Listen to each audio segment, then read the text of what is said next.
জেলার সবচেয়ে বড় অফিসার জেলা প্রশাসক ডিএম ফাতেমা বেগম একটি গুরুত্বপূর্ণ মিটিং শেষ করে নিজের বাড়িতে ফিরছিলেন।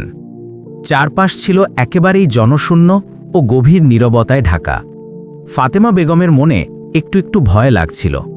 ভয়ের কারণে তিনি বেশ দ্রুত গতিতে গাড়ি চালাচ্ছিলেন। ঠিক সেই সময় হঠাৎ করেই তার গাড়িটি মাঝরাস্তায় বন্ধ হয়ে গেল। ফাতেমার সঙ্গে সঙ্গেই গাড়িটি চালু করার অনেক চেষ্টা করলেন, কিন্তু তাতে কোনো লাভ হলো না। গাড়িটি খারাপ হয়ে গিয়েছিল এবং কোনোভাবেই আর স্টার্ট হচ্ছিল না। তিনি বাধ্য হয়ে গাড়ি থেকে নামলেন। কি সমস্যা হয়েছে তা দেখার জন্য তিনি এদিক ওদিক তাকাতে লাগলেন। তখন তার মনে হলো সম্ভবত গাড়ির ইঞ্জিনে কোনো সমস্যা হয়েছে, যে কারণে গাড়িটি স্টার্ট হচ্ছে না। অনেক চেষ্টা করার পরও যখন গাড়িটি চালু হলো না, তখন তিনি ভাবলেন তার বাবাকে একটি ফোন করবেন। তিনি সঙ্গে সঙ্গে নিজের মোবাইল ফোনটি বের করলেন, কিন্তু ফোন করার চেষ্টা করতেই দেখলেন মোবাইলে কোনো নেটওয়ার্ক নেই। এটা দেখে তিনি খুব ঘাবড়ে গেলেন। তিনি মনে মনে ভাবলেন, এখন আমি কি করব? গাড়িও তো চালু হচ্ছে না, আর এখানে নেটওয়ার্কও নেই, কারোর সাথে যোগাযোগও করতে পারছি না। এখন বাড়ি যাব কি করে?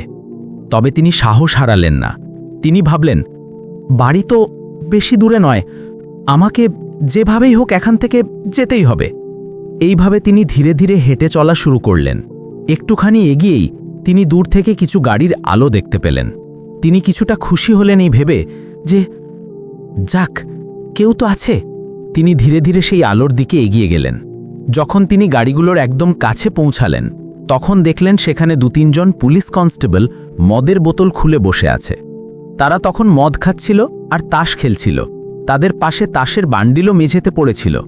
এটা দেখে ডিএম ফাতেমা বেগম রাগে যেন কাঁপতে শুরু করলেন। তিনি সঙ্গে সঙ্গে কনস্টেবলদের কাছে গেলেন এবং অত্যন্ত কড়া সুরে বললেন, তোমরা সবাই এখানে কি করছো? গায়ে পুলিশের ইউনিফর্ম পরে এটাই কি তোমাদের কাজ? রাস্তার মাঝে বসে মদ খাচ্ছ? শেষ পর্যন্ত তোমরা কারা? তোমরা কি আইন ভঙ্গকারী নাকি আইন মান্যকারী? তোমরা যদি এই সব কাজ করো, তাহলে সাধারণ মানুষ কি করবে? এই ইউনিফর্ম তোমাদের যোগ্য নয়, বুঝেছো? তখন একজন কনস্টেবল হেসে উত্তর দিল, আরে ম্যাডাম, এত জ্ঞান দেবেন না, বুঝলেন? আপনার মতো মুখ থেকে এসব কথা মানায় না। আসুন আমাদের সাথে বসুন, একটু মজা করুন। এত রাতে সৌন্দর্যের দেবী আপনি কোত্থেকে আসছেন? আমাদের দিকেও একবার দেখুন, আমরাও আপনার জন্য পাগল। এই কথা শুনে ফাতেমা বেগমের রাগ আরও বেড়ে গেল, কিন্তু তিনি নিজেকে শান্ত রেখে সামলে নিয়ে বললেন, দেখুন, আমার প্রশ্নের উত্তর দিন। আপনারা এখানে মদ খাচ্ছেন কেন? সরকার তো মদ্যপান নিষিদ্ধ করেছে, আর আপনারা যারা আইনের রক্ষক, আপনারাই আইন ভাঙছেন। আপনাদের লজ্জা করে না? এই ইউনিফর্ম পরার কোনো অধিকার নেই আপনাদের, বুঝেছেন? এই কথা বলতেই একজন কনস্টেবল ফাতেমা বেগমের হাত ধরে নিজের দিকে টেনে নিয়ে বলল, আরে ম্যাডাম, আমাদের জ্ঞান দেবেন না, আমরা জানি আমাদের কি করতে হবে। ওসব ছাড়ুন, আজ আপনাকে আমাদের সাথেই মদ খেতে হবে। একটু খুশি হন, মজা আসবে। এমনিতেই আপনাকে না দেখে থাকতে পারছি না, প্লিজ একবার আমাদের খুশি করুন মাইজান। এই কথাগুলো শুনে ফাতেমা বেগমের রাগ ফেটে পড়ল। তিনি আর নিজেকে মোটেই নিয়ন্ত্রণ করতে পারলেন না। তিনি সজোরে সেই কনস্টেবলের গালে একটি চড় মেরে দিলেন। রাগে তিনি বললেন, তোমরা এই ইউনিফর্মের যোগ্য নও? এখন দেখো আমি কি করি। এই ইউনিফর্ম তোমাদের এমনি এমনি দেওয়া হয়নি, এটি দেওয়া হয়েছে জনগণের সেবা করার জন্য, যাতে তোমরা দেশের রক্ষা করো। কিন্তু তোমরা জনগণের সেবা কি করবে? আপনারাই তো বিগড়ে গেছেন, জনগণকে কি শোধরাবেন? ঠিক তখনই আরেকজন কনস্টেবল ফাতেমাকে জোরে টেনে ধরল। সে রাগে বলল, কি দেখছিস তোরা? ধরে নিয়ে আয়, আজ একে উচিত শিক্ষা দিতেই হবে। খুব দেমাগ দেখাচ্ছে, পুলিশের সাথে ঝামেলা করছে। এখনই দেখাচ্ছি আইন বা ক্ষমতার জোর কি হয়। সে ফাতেমাকে শক্ত করে ধরে ফেলল। কিন্তু ফাতেমা বেগম কোনো সাধারণ মেয়ে ছিলেন না। তিনি এক ঝটকায় নিজেকে ছাড়িয়ে নিলেন। তবে তার মনে ভয় ঢুকে গিয়েছিল। তিনি বুঝতে পারছিলেন না এখন কি করবেন। তিনি পালাতেও পারছিলেন না, সাহায্যও চাইতে পারছিলেন না। কনস্টেবলদের উদ্দেশ্য দেখে স্পষ্ট মনে হচ্ছিল যে তার পক্ষে এখন বাঁচা কঠিন। তখন ডিএম ফাতেমা বেগম রাগে চিৎকার করে বললেন, আমি এই জেলার ডিএম, আমি তোমাদের 4 জনকেই এক্ষুনি সাসপেন্ড করে দিচ্ছি। আমি কালই এসপি পুলিশ সুপার রহমান স্যারের সাথে কথা বলে তোমাদের 4 জনকেই সাসপেন্ড করিয়ে ছাড়ব, বুঝেছ? এটা শুনে কনস্টেবলরা সবাই হেসে উঠল এবং ফাতেমাকে আবার ধরে ফেলল। ফাতেমার মনে ভয় আরও জেঁকে বসল। তিনি বুঝতে পারছিলেন না কি করবেন। এরপর তিনি খুব জোর খাটিয়ে নিজেকে ছাড়িয়ে নিয়ে দৌড়াতে লাগলেন। তিনি মনে মনে ভাবছিলেন যদি তিনি না পালাতে পারেন তবে এই লোকগুলো তার সাথে কি করতে পারে, কারণ সব কনস্টেবল নেশায় একেবারে চুর ছিল আর তাদের উদ্দেশ্যও ভালো মনে হচ্ছিল না। ফাতেমা দ্রুত দৌড়াচ্ছিলেন, 4 জন কনস্টেবল তার পিছু নিল। দৌড়াতে দৌড়াতে একজন কনস্টেবল ফাতেমাকে ধরে ফেলল। রাগে সেই কনস্টেবল ফাতেমার গালে একটি চড় মেরে বলল, তোর এত সাহস যে এখান থেকে পালিয়ে যাবি? প্রথমে আমাদের খুশি কর, তারপর এখান থেকে কোথায় যাবি বুঝেছিস? কোথাও যেতে দেব না তোকে। আজ যদি তোকে ছেড়ে দিই তবে এমন সৌন্দর্যের দেবী আর কোথাও পাবো না।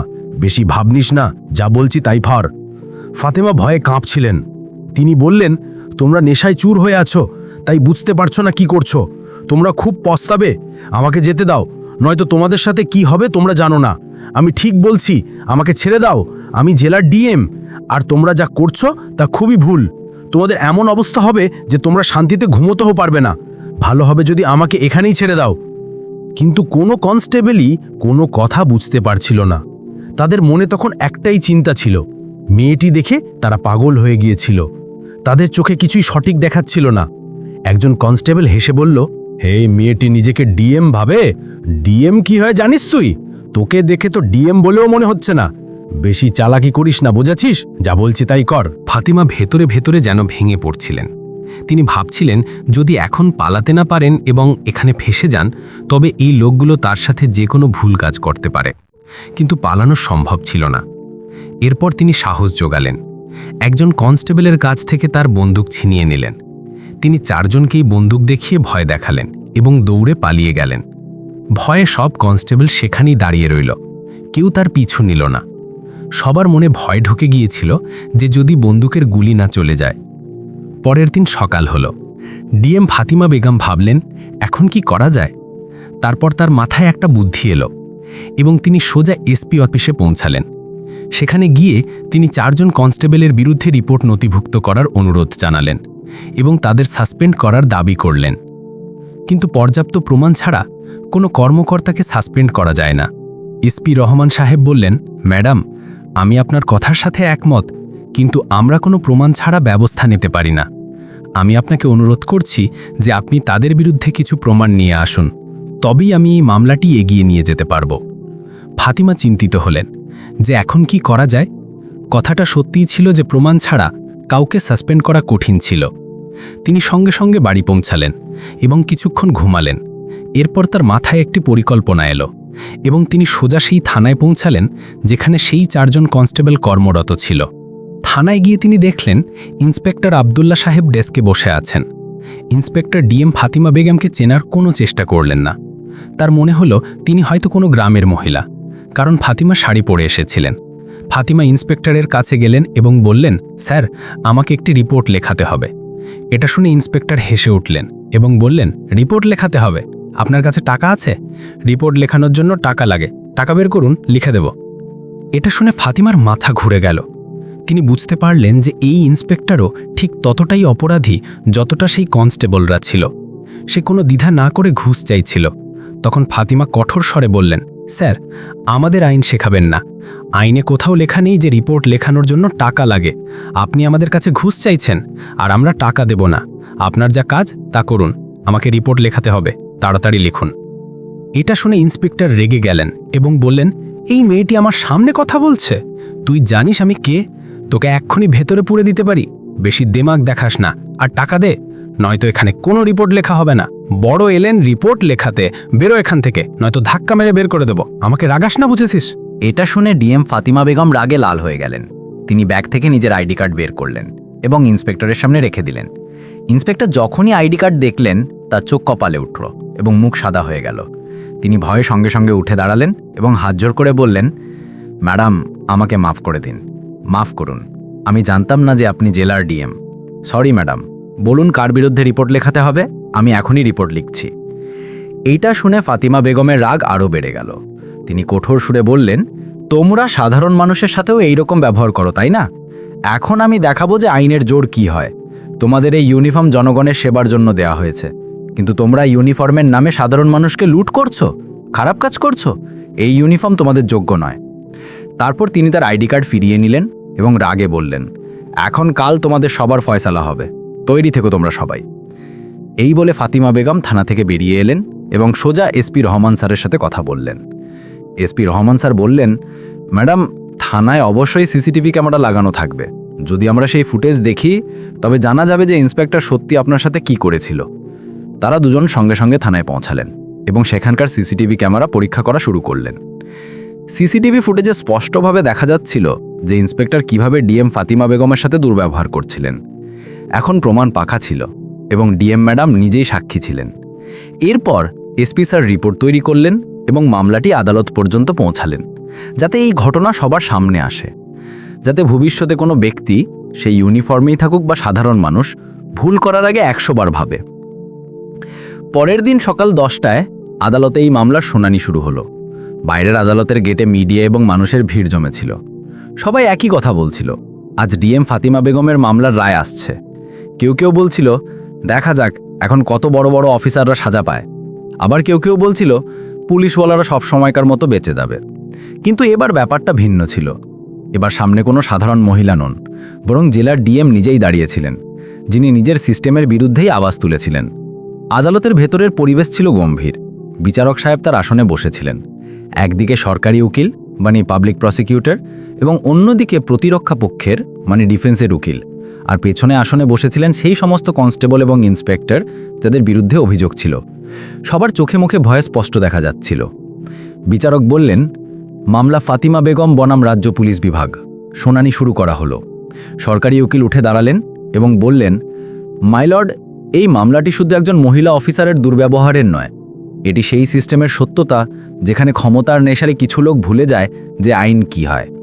আমাদের কাছে সিসিটিভি ফুটেজ, অডিও রেকর্ডিং এবং সাক্ষী সবই মজুদ আছে। তিনি সিসিটিভি ফুটেজ দেখালেন। স্ক্রিনে স্পষ্টভাবে দেখা যাচ্ছিল যে ইন্সপেক্টর কিভাবে ডিএম ফাতিমা বেগমের সাথে দুর্ব্যবহার করছেন। একজন সাধারণ মহিলা ভেবে রিপোর্ট লিখতে অস্বীকার করছেন, ঘুষ চাইছেন এবং দুর্ব্যবহার করছেন। পুরো কোর্ট হল কিছুক্ষণের জন্য নীরব হয়ে গেল। ফাতিমা বেগমের চোখে জল চলে এসেছিল, কিন্তু তার মুখ ছিল দৃঢ়। প্রতিরক্ষা পক্ষের উকিল উঠে বললেন, মাইলর্ড, এইসব একটি ভুল বোঝাবুঝি ছিল। আমার মক্কেলদের কোনো ভুল উদ্দেশ্য ছিল না, তারা শুধু আদেশের বিষয়ে দ্বিধায় ছিল। বিচারক মাঝখানে থামিয়ে দিয়ে বললেন, আদেশের বিষয়ে দ্বিধার মানে কি দুর্ব্যবহার এবং একজন মহিলা অফিসারের অপমান? পুলিশের ইউনিফর্মে থেকে কি কেউ এইসব করতে পারে? উকিল চুপ হয়ে গেলেন। পুরো কোর্ট হল শান্ত ছিল। এরপর ফাতিমা বেগমকে কাঠগড়ায় ডাকা হলো। তিনি উঠলেন এবং ধীরে ধীরে বললেন, মাইলর্ড, আমি কারো কাছ থেকে প্রতিশোধ চাই না। আমি শুধু এতটাই চাই যে যারা ইউনিফর্ম পরে তারা যেন এই কথাটা মনে রাখে যে ইউনিফর্ম সম্মানের প্রতীক, ক্ষমতার নয়।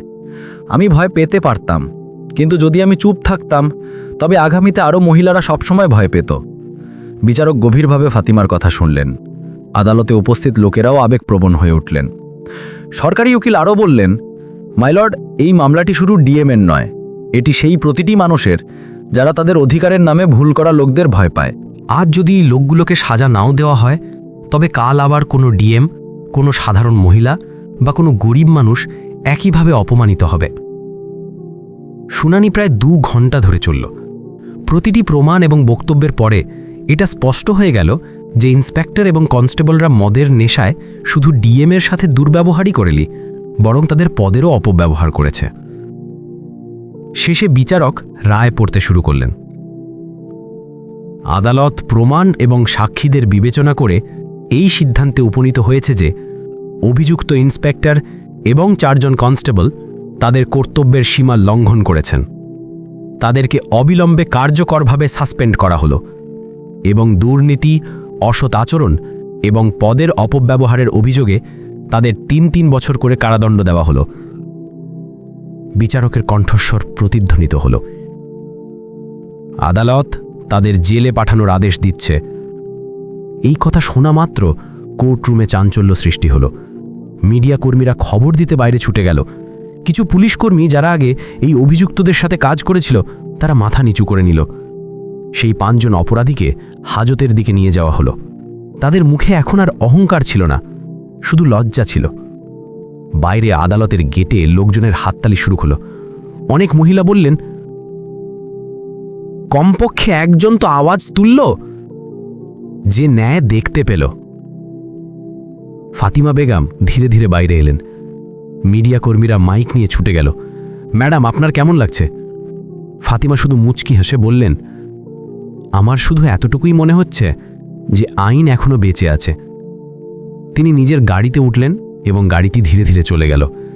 পেছনে থেকে গেল একটি শিক্ষা, যে যখন একজন নারী তার সত্য এবং সাহস নিয়ে দাঁড়ান, তখন পুরো সিস্টেমকেও নত হতে হয়। পরের দিনই থানায় নতুন কর্মী নিয়োগ করা হলো। এসএসপি অর্থাৎ সিনিয়র পুলিশ সুপারিনটেন্ডেন্ট সাহেব নিজে পরিদর্শন করলেন এবং বললেন, এখন থানা আইনের প্রতীক হলে ভয়ের নয়। জেলার মানুষ স্বস্তির নিঃশ্বাস ফেলল।